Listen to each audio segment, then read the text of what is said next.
Joined by Albright head football coach John Marzka. John, you just completed your final practice of the spring. Just kind of give us an overview of where you feel like you're at. I feel tremendous about the progress that we made here this spring. 16 practice opportunities. We had about 40 weight room opportunities. Spent a lot of time on leadership development through this off season. I think we made a lot of progress in every area. We made tremendous strength gains. On average, our bench squat and power clean went up by about 20 to 30 pounds each in on average as a team. So we're much stronger right now. On the field, I think we got a lot of good work in, and we had a lot of staff changes after last season, and so defensive staff is brand new. So we made some changes on defense, and I think our guys adapted well and picked things up. Obviously, offensively, we didn't lose a whole lot in terms of starters, so very pleased with where we're at on offense. And our development up front is tremendous. Our skill development, Mike Knight and the receivers and the running backs and tight ends. We moved some guys around some different positions. I think we made some progress there, so I think we gained a lot of confidence on the field. And then from a leadership development standpoint, that's one of the most important things I feel like we do in the off season, and we start out with leadership development of the entire team. I meet with each member. I meet with the whole team once a week. Starting in January, but we do it in small groups of like 25 guys, and those first 6 weeks is really kind of leadership 101, leadership education. And then just before spring break, we voted on a leadership council, which is a 29-member leadership council. I met with that leadership council the next 6 weeks of the semester, and that's really what I would consider honors level leadership or advanced placement level leadership. Leadership 200, 300, 400, and independent study, all kind of wrapped into a 6-week cycle. And then the whole leadership development really culminates at the end when our team votes for captains from that leadership council pool. And I'm very pleased with the captains that our team selected this year. Javon Patterson, a senior corner. Javon had a tremendous spring. He's had a tremendous career so far, but I feel his best years ahead of him. He's really grown tremendously as a leader, and he's going to do a great job serving as captain. Richie Kuhn at defensive line. Richie has been a staple for us up front, as you know, and just a dominant football player, and he's really made giant strides over the years, and particularly this spring in terms of his leadership. Johnny Cassano, who as you know was an All-American last year for us on the offensive line, has become a tremendous football player, but he's grown even more again this spring as a leader. And then finally John McKeever, offensive lineman. John was all-conference, again last year, first-team all-conference player, and we expect big things from him on the field. But again, leadership is tremendous. And the thing that we really educate our guys on, our whole team, about leadership is really what we call the 5 C's of leadership. And it's everyone's job to kind of develop these 5 C's of leadership. And I'll just kind of give you the overview first. But the 5 C's, the first one is credibility.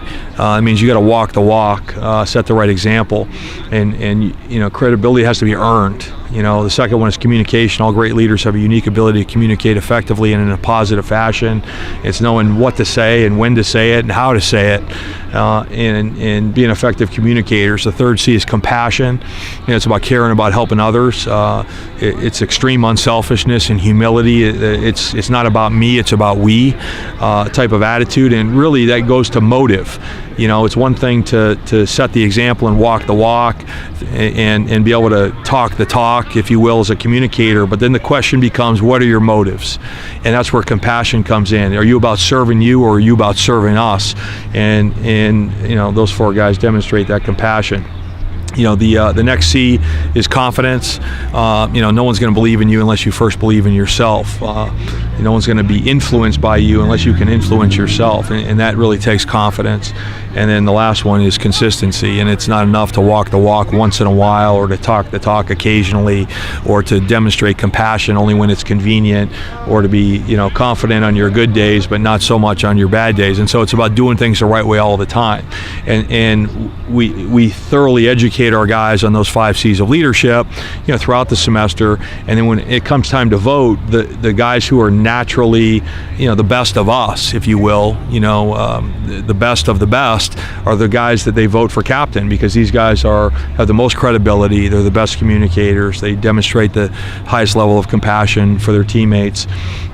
They've got extreme levels of confidence in terms of themselves and their ability to lead, and then they're very consistent in what they do. And so, I think you've got to educate your team on leadership before they're going to be able to effectively choose the best leaders. And I feel like we did that, and I feel like we've got tremendous leadership here. And beyond those 4 guys, I talk to my team about this all the time.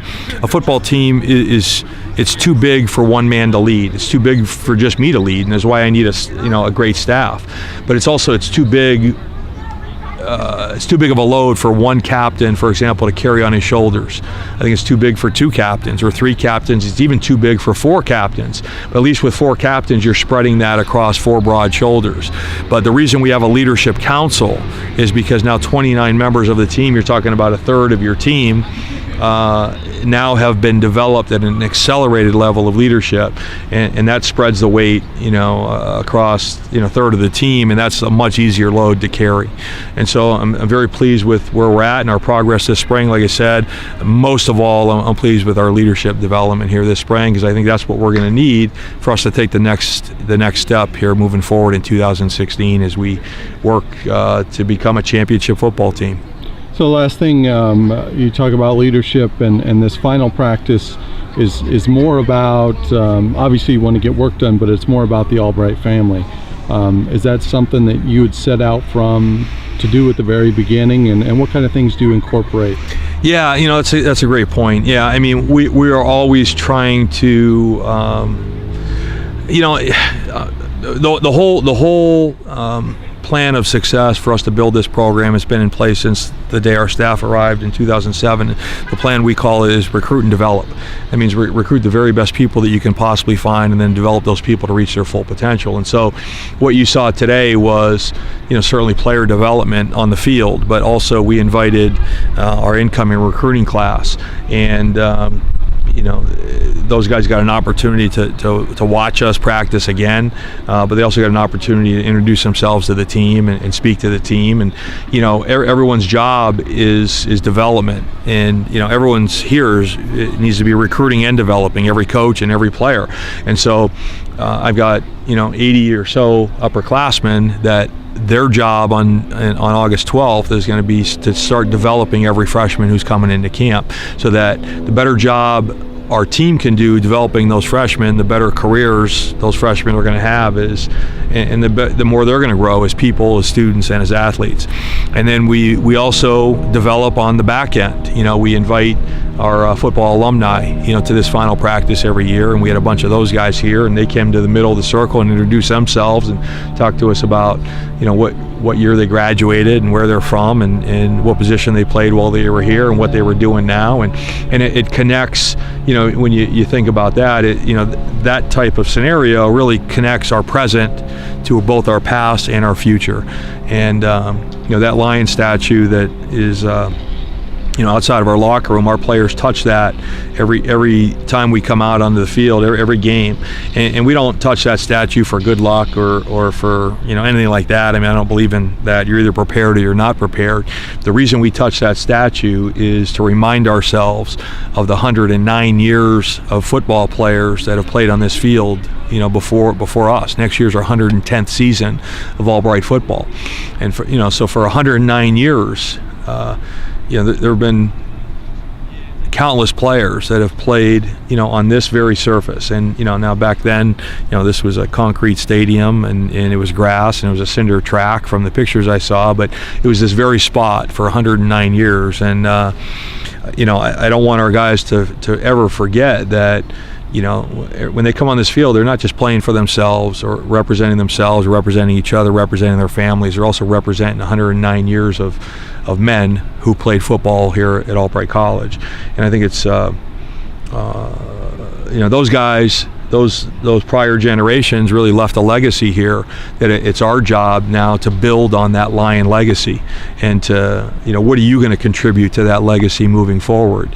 And, I think it's a humbling experience when you come to that realization, and I think that's what kind of why we do that the way we do, with the present, the past, and the future, and tie it all together here on the last day of spring practice.